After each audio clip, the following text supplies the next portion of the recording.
Bonjour, moi c'est Élodie, l'animatrice du balado Près de toi. Un balado dédié pour la formation professionnelle de la grande région de Laval, Laurentides et Lanaudière.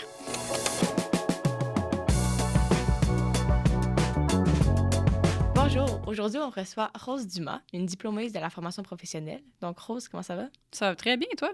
Ça va super bien. Donc pour commencer, c'est quoi la formation professionnelle que tu as fait? J'ai fait vente de pièces automobiles, dans le fond. Je pense que ça a changé de nom, mais quand j'étais là, c'était ça. Dans le fond, c'est vraiment d'apprendre toutes les pièces automobiles dans un véhicule au complet de A à Z, savoir faire de la recherche de pièces autant que de la vente au comptoir. Fait que, ouais. Okay.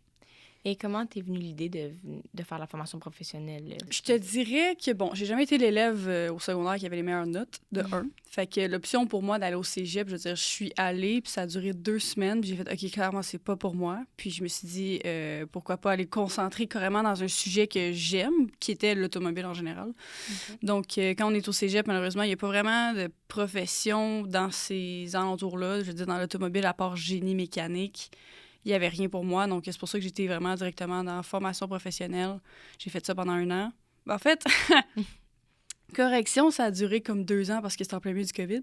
Ah. Mais ouais, c'est ça. Fait que c'est pour ça que j'ai été vraiment plus sur directement ce que j'aimais. Puis je me suis dit que c'était la voie pour moi. Là. En fait, je voulais aller en mécanique au début, mais je sais pas, ça m'a le mot vente m'a attiré un peu. OK. Ouais. D'accord. Et c'est quoi exactement cette formation professionnelle? Parce que est-ce que c'est juste apprendre comment vendre des pièces d'automobile? Non! Non, tu as plusieurs volets. Tu as quand même... ça s'appelait des compétences. Puis chaque volet, je te dirais, c'était très important. On apprenait même l'anglais une fois parce qu'il fallait justement servir des clients en anglais. Oui, OK, c'était très service à la clientèle, vente, mais le purpose général, là, en fait, le but, c'était vraiment d'apprendre les pièces précise dans un véhicule pour savoir exactement ce que tu fais, là, pour connaître ton sujet vraiment. Là. Puis ça l'amène vers quel travail, ça? C'est exactement, je pense, c'est le mot, c'est genre commis aux pièces, quelque chose comme ça. Mais en tout cas, il y a comme bien des variantes, là. Mais c'est ça que j'ai fait au début. Mais excuse-moi, my God, j'étais même pas dans l'automobile. Ma première job, c'était dans le véhicule récréatif. Fait, dans le fond, tout ce qui est comme skidoo, moto, okay. VTT, des trucs comme ça. Là. Puis c'est de la réparation ou c'est... Non, c'est ça. Dans le fond, tout ce que tu fais, c'est comme... T'es comme entre le client puis le mécano. Fait que si le mécano vient te voir et dit « J'ai besoin de telle pièce », toi, tu lui donnes au mécano. Ou vice-versa, si le client te dit « Hey, j'ai besoin de telle pièce, changer sur mon véhicule », bien, toi, dans le fond, tu vas donner les pièces au mécano qui, lui, va changer les pièces sur le véhicule du monsieur ou de la madame, peu importe. Là. OK, donc les gens viennent te voir directement et te demandent? Oui. OK. C'est un entre-deux, genre. Est-ce qu'ils reprennent les pièces et l'amènent à leur mécanique? Non, dans le fond, ça dépend des fonctionnements. Je veux dire, il y a beaucoup de concessionnaires qui fonctionnent comme ça, là, mais nous autres, c'était vraiment intra. Donc, dans le fond, le client venait me voir au comptoir, disait « J'ai quelque chose qui marche pas sur mon véhicule, je sais pas c'est quelle pièce. Okay. » Moi, ce que je faisais, c'est que j'essayais de faire un diagnostic un peu. J'essayais de voir c'est quoi les pièces qu'il y avait de besoin. Puis avec là, on regardait ça. Puis une fois qu'on avait choisi nos pièces dont on avait besoin, s'ils voulaient les faire réparer sur le spot comme maintenant, j'allais carrément voir les mécanos en bas, dire « Hey, le monsieur a tel modèle, il a besoin d'un remplacement pour telle pièce. Okay. » J'avais déjà les pièces à leur donner, là, tu sais. Donc, tu fais tu regardes les autos...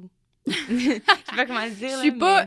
C'est ça qui est comme confus un peu, c'est que j'essaie de faire un pré-diagnostic, mettons. Okay. Tu sais, je suis comme un peu... quand tu t'en vas, si on prend un plus conventionnel, mettons un système plus conventionnel, tu t'en vas chez, je sais pas moi, Amelonda. Tu t'en vas chez Amelonda, tu t'en vas dire à quelqu'un en avant au comptoir, tu vas dire mon véhicule fait crac-crac quand je roule, genre. Mais la personne qui va traduire ça va être moi, dans le fond. OK. Avant de dire au mécano, genre, je fais crac-crac quand je roule, ben c'est ça. Ça passe par cette personne-là qui va savoir c'est quoi la pièce à changer. Okay. Est-ce que tu me suis? Oui, je comprends. Okay. Est-ce que tous les garages ont ça ou c'est juste... je te dirais qu'en général, oui. C'est très rare qu'il n'y en a pas un commis aux pièces. OK. Ouais. Je savais pas ça, honnêtement. Ah, bon, voilà. Je pensais que c'est juste le mécano qui savait tout. Non. Ben oui, ils savent quand même beaucoup de parties, mais ils n'ont pas le temps d'aller gérer le côté clientèle de ça. Eux autres font vraiment juste réparer les véhicules. Là. OK. C'est intéressant. Et comment tu avais entendu parler de la formation professionnelle? C'est une bonne question, honnêtement. Je pense que c'était une de mes professeurs, je pense que j'étais en secondaire 4.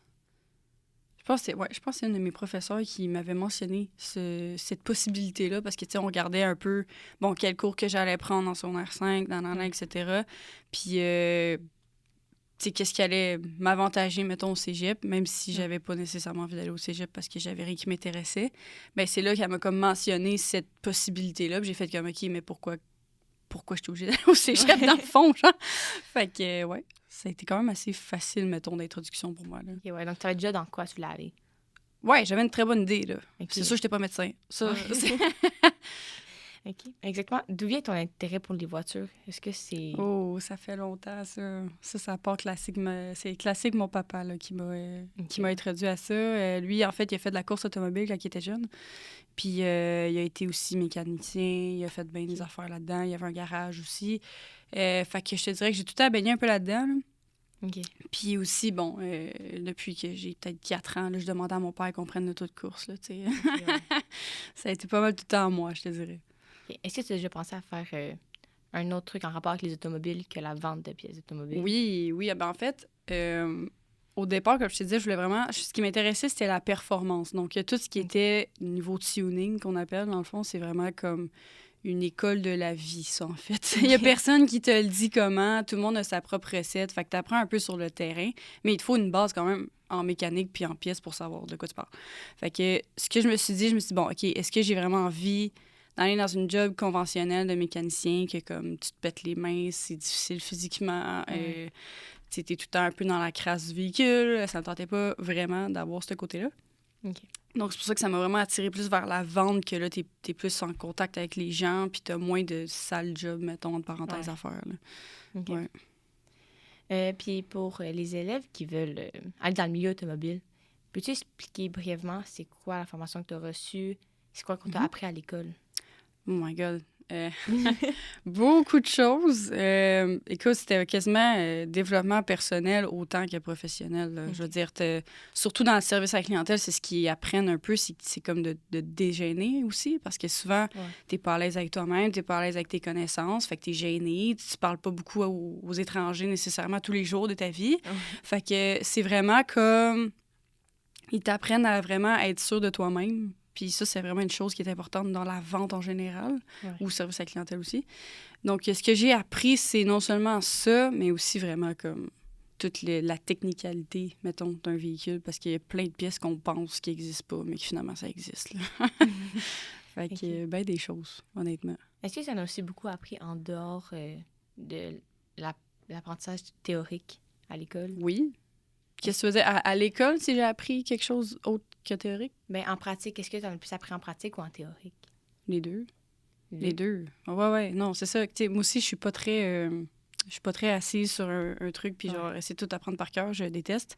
Puis c'est ce qu'en fait, un de mes professeurs, c'était comme mon meilleur professeur à vie, là. Ça a été lui, qui s'appelle Pierre Mancé, d'ailleurs, s'il écoute ce podcast, qui était mon professeur de formation professionnelle. Et lui comprenait vraiment comment que les cerveaux des gens qui n'apprennent pas nécessairement conventionnellement, traditionnellement à l'école fonctionnent. Okay. Fait que moi, je suis visuelle, je suis très visuelle, je suis très tactile. Fait que moi, ça me prend quelque chose de concret pour comprendre. Si tu me dis blablabla, puis que tu me dis écris ça sur un papier, ça va passer de bord en bord, puis je vais rien comprendre. Fait que lui a vraiment pris ça au sérieux, puis c'est ce qui a fait que j'ai vraiment bien appris. Est-ce que tu as fait un stage? Oui, mais en fait, c'est vrai, c'est un stage de 2 semaines, si je ne me trompe pas. J'ai fait un stage chez Volvo, le concessionnaire à Laval. Okay. Puis ça aussi, ça m'a quand même aidé parce que, tu sais, c'est sûr que l'école va t'apprendre, mettons, la majorité des choses qu'il faut que tu apprennes, mais ça reste que quand tu t'en vas sur le vrai terrain, il y a quand même des choses qui changent. Tu veux pas, la technologie, le logiciel va pas être le même. J'ai pas appris que les Volvo à l'école, j'ai appris plein d'autres véhicules en général. Fait que c'est sûr que ça m'a appris à vraiment plus précisément sur le terrain à quoi ça ressemblait. Mais j'étais bien outillée, là, définitivement. Okay. Et c'était au début ou à la fin de ta formation professionnelle que tu as fait le stage? À la fin. À la fin? Oui. Okay. Est-ce que tu as trouvé que ça l'a fait pas un wrap-up, mais assurer tes compétences? Oui. Dans le métier? Oui. Okay. Non, c'est sûr que quand tu sors de l'école, oui, t'es bien outillé, mais t'as aucune expérience pareille. Là. Fait que c'est sûr que ça m'a assuré une certaine confiance, oui, effectivement.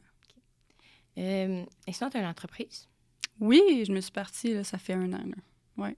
OK. Comment tu pourrais dire que la formation professionnelle t'a aidé à partir de ton entreprise?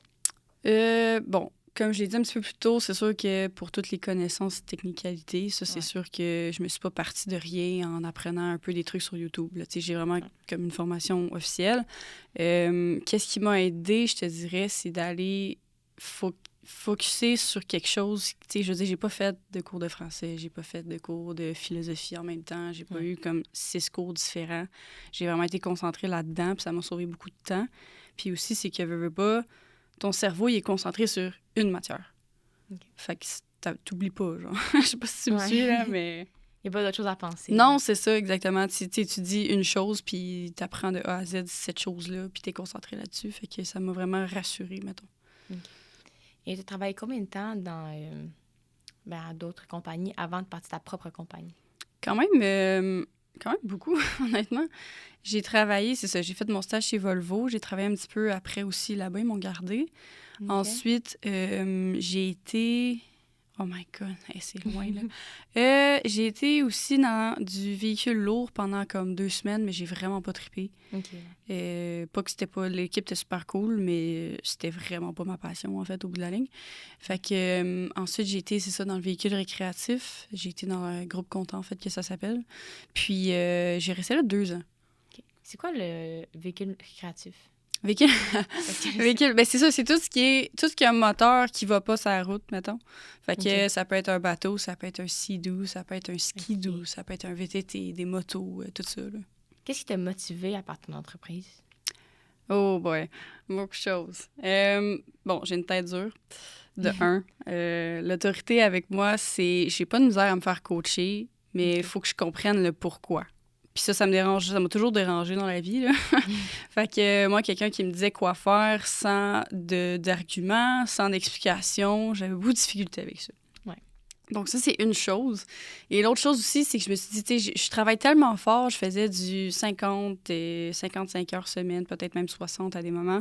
Puis je me suis dit, pourquoi que dans le fond, je travaille 60 heures sur quelqu'un d'autre? Ouais. Tu vois ce que je veux dire? Ouais, c'est que tu travailles pour quelqu'un, en fait, qui, lui, pourrait te remplacer un peu du jour au lendemain, puis que toi, tu te donnes corps et âme, tu donnes ta vie, ton temps, tout à cette personne-là, cette entreprise-là, qui te revient pas, en fait. Ouais. T'sais. Fait que ça m'a vraiment motivée, je te dirais. Je fais, hey, je suis talentueuse, j'ai bien des connaissances, puis je me suis dit, pourquoi pas travailler pour moi-même, tu sais. Oui, t'es fait.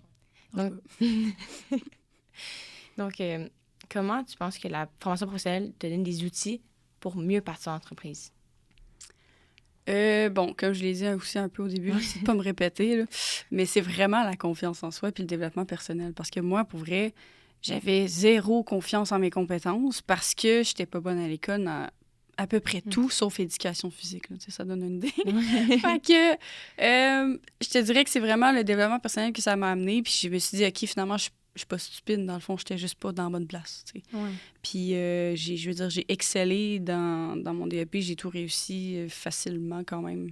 Fait que je te dirais, qu'est-ce que ça m'a apporté pour me partir en entreprise, c'est l'assurance. Vraiment, genre. Puis aussi certaines connaissances que beaucoup d'autres entrepreneurs, malheureusement, n'ont pas, là. OK, ouais. Fait que, ouais. Fait que, qu'est-ce que je comprends, c'est que qu'est-ce que la FP t'a apporté, c'est la confiance en toi parce qu'à l'école, t'étais pas la meilleure en classe. Non, pas la meilleure, genre, du tout, là. Vraiment, là, je passais ces fesses, là. Puis j'étudiais comme une méchante folle, là. C'était vraiment frustrant, tu sais. Tu te mets à la place de quelqu'un qui étudie comme la veille, puis qui a comme 90 puis t'es comme... Pourquoi moi, ça fait 4 jours que j'étudie, puis que j'arrive devant l'examen, puis c'est comme blank, là. J'oublie tout, tu sais. Puis dans le fond, c'est juste parce que c'était pas ma passion, puis mon cerveau voulait juste pas retenir cette information inutile, là. Je tiens à le mettre en parenthèse. Ouais. Mais répète ta question. Mais c'était pas mal ça. Je voulais juste amener au point que... Est-ce que tu penses que pour les élèves qui sont en difficulté à l'école, qui ont juste d'autres intérêts, oh my God, tellement. Oh non, vraiment... pour vrai. Faut juste que tu trouves... tu sais, écoute, je vais dire une métaphore vraiment un peu comme quétaine de mon père, mais c'est vraiment comme ça l'ouvre les yeux, OK? Il m'a dit ça, genre, il y a pas longtemps. Je sortais de l'école, là, je viens de graduer. Ouais. Puis, tu sais, il me dit, ça a vraiment été difficile de graduer, tu sais, en plus. Fait que quand j'ai eu mon diplôme dans les mains, tu sais, il a fait comme, tu sais, dans le fond, l'école, d'après lui aussi, il y avait beaucoup de misère avec le secondaire. Puis, tu sais, il dit, dans le fond, c'est comme si tu prenais une jungle, OK, avec tous les animaux de la jungle. Puis là, t'as des poissons, t'as des tigres, t'as des singes, puis là, whatever, OK. Puis là, tu dis à tout le monde en même temps, tu dis, OK, le premier qui grimpe l'arbre. Mais genre, le poisson, tu veux qu'il fasse quoi, genre, pour monter l'arbre, tu comprends? Lui, sa place, c'est dans un océan, genre. C'est juste que t'es pas à bonne place pour exceller, tu sais. Fait que je sais pas, comme, ça m'a ouvert les yeux, je vais être comme, crime, t'as comme raison. C'est vraiment juste de, comme, trouver votre place. Vous êtes pas stupide, vous êtes pas... peu importe ce qu'on peut vous dire. Moi, je me suis fait dire plein de fois que j'étais donc bien paresseuse puis que je travaillais pas assez fort. Ben des affaires comme ça où tu feras jamais rien de ta vie. Là, le classique. Puis finalement, c'est ça. C'est juste que t'es pas à bonne place. Il faut juste que tu trouves ta place. OK, c'est inspirant.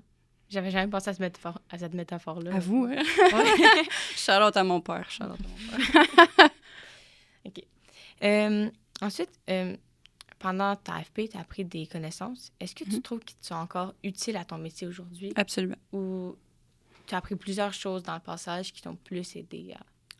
Bien, c'est sûr que j'ai, appris dans l'expérience, là, ça, c'est sûr. Mais oui, j'ai beaucoup de choses, en fait, surtout concrètement. Là, on parle de comme savoir les pièces d'un véhicule, comment elles sont faites. Ça va m'aider inévitablement à faire de l'esthétique automobile parce que je sais que, mettons, OK, il faut pas que je pèse trop fort, là, faut pas que j'aille... Il y a bien des détails comme ça qui vont m'aider à comprendre comment un véhicule est fait, carrément. Okay, fait que oui, totalement. OK. Et en revient à ton entreprise, je viens de penser à ça. C'est quoi exactement qu'elle fait? Comme... Ben en fait, je suis même pas dans les pièces automobiles, je suis en esthétique automobile. Okay. Fait que ça, dans le fond, c'est tout ce qui touche la peinture, je te dirais, en général. L'entretien, c'est dur à dire, faudrait que je te le montre, mais c'est tout ce qui est polissage, tout ce qui est comme protection de peinture et des trucs comme ça. Là. OK. Et c'est toi qui fais ça? Oui. OK, donc c'est une autre branche de la vente automobile. Ben oui, tu fais de la vente inévitablement quand tu es en entreprise. Peu importe ce que tu vends, là. Soit que c'est un service, une pièce, peu importe, tu vas faire de la vente. Ça, c'est quelque chose. Peu importe ce que tu fais, tu vas finir par faire de la vente. Fait qu'exactement, les clients rentrent avec leur auto et... Ouais, ben dans le fond, ben là, j'ai pas de local à moi en ce moment. Dans le fond, Dans le fond, je loue des garages actuellement, peu importe où. Souvent, c'est la Rive-Nord en général. Puis c'est ça, dans le fond, c'est mes réseaux sociaux qui m'ont propulsé un petit peu plus rapidement que prévu. Mais c'est cette plateforme-là qui me sert, dans le fond, de contact avec mes clients. Donc, toutes personnes qui vont voir mes vidéos sur les réseaux en général vont me contacter soit sur Instagram, TikTok ou par courriel aussi, puis ils vont vouloir soit une soumission, ils vont montrer des photos de leur véhicule, savoir « Hey, j'aimerais ça faire telle chose, il y a telle affaire qui m'énerve, qu'est-ce qu'on peut faire? » Fait que moi, je les conseille vers là, puis tout ça, là, ce service à la clientèle-là, c'est vraiment important. Là. OK. Fait que ça m'a appris aussi beaucoup, justement, du DEP. Là. Ça t'a appris ça par toi-même ou par le DEP? DEP. DEP? Oui. Bien, expérience aussi, là, évidemment, mais tu sais, le DEP m'a donné des bases là, vraiment importantes. Là. OK. Sinon, qu'est-ce que tu dirais à un élève qui hésite à se lancer dans l'AFP? Pourquoi? Genre, parce que... Ben, en fait, non, je sais pourquoi. C'est souvent la vue des gens. Là, parce que, tu sais, si t'es pas allé au cégep, si t'as pas une technique ou si t'es pas en pré-universitaire, t'es comme un peu... t'es quoi, dans le fond? Il y a comme un jugement qui vient avec. T'as quoi? Il y a comme un jugement qui vient avec. Non, avec. tellement. Pour vrai, hésite pas, là. OK. Comme... C'est juste un shortcut, dans le fond. C'est vraiment juste un shortcut vers exactement où tu veux aller. Puis les jobs que tu sors de là, je veux dire, t'es très bien payé. Là. Il y a beaucoup de jobs, il y a beaucoup d'options. Tu peux même te partir en entreprise. Oui. Fait que... la preuve. Ouais, voilà. Aussi, on sait que la mécanique, c'est plus un travail d'homme. Mm-hmm. Je mets des guillemets parce que c'est pas vrai. Non, mais c'est un domaine qui est dominé par... oui, effectivement. Qu'est-ce que tu dirais aux filles qui sont attirées par ce domaine-là? C'est sûr que... Ouais. Faut que je pense à ma réponse. C'est sûr que faut que tu t'attendes à inévitablement te prouver plus. Ça, peu importe dans quel... Tu peux être en construction ou peu importe quel domaine qui est comme plus masculin en général. Surtout physique, là, en plus. Faut que tu te prouves comme... une petite coche de plus. Faut tout le temps que tu dises, il faut que je sois meilleur que tout le monde juste pour être reconnu. Genre, je sais pas si tu comprends ce que je veux dire. Ouais, je comprends. Bon. Un homme n'aurait pas besoin de faire ça. Non, c'est ça. prouver C'est comme plus. un... Ben écoute, je généralise beaucoup, là. Mais c'est comme un peu un non-dit, tu sais. C'est comme, ah, mon Dieu, ben les gens sont tout le temps surpris que t'es compétente, genre. Tu sais, ils sont comme, oh my God, je pensais pas que c'est toi qui faisais T'es ça. capable de faire ta job. Ouais, c'est un peu ça, ouais. C'est un peu ça. Fait que ça va être quelque chose qu'il faut que tu vives avec, là. Mais tu sais, je veux dire, les temps ont changé beaucoup, là. Puis je le vois déjà, là, juste en comme 5-6 ans, là, je le vois quand même, l'ouverture est complètement différente, là. OK. Il y a plus d'ouverture aux femmes là-dessus. Puis honnêtement, là, les filles, souvent, apportent complètement un autre... je sais pas comment dire ça, mais un autre genre de compétence, mettons. Fait qu'au final, c'est un métier pour tous. Oui, absolument. OK. Ben pour finir, ta compagnie, comment on fait pour te contacter? Ben, je l'ai dit tantôt, réseaux sociaux, dans le fond, je suis majoritairement sur TikTok et Instagram. Je commence sur Facebook éventuellement. Puis aussi, je commence mon podcast éventuellement, qui s'en va sur YouTube bientôt. Shout-out, vous êtes les premiers à le savoir. Mais, exclusivité, c'est ça, exactement. Donc, c'est Rosy Detailing, avec un Z puis un Y pour ceux qui ne savent pas comment l'écrire. Parfait. Ben merci beaucoup d'être venu aujourd'hui. Ben, merci à vous autres. Ça m'en a appris beaucoup sur la vente automobile. Je savais pas c'était quoi. La vente de pièces automobiles. La vente de pièces, oui. C'est la même chose. T'as les vendeurs automobiles, t'as les vendeurs de pièces, puis t'as les mécanos. Ouais. OK. Okay, c'est ça. Merci beaucoup. Ben merci à vous autres.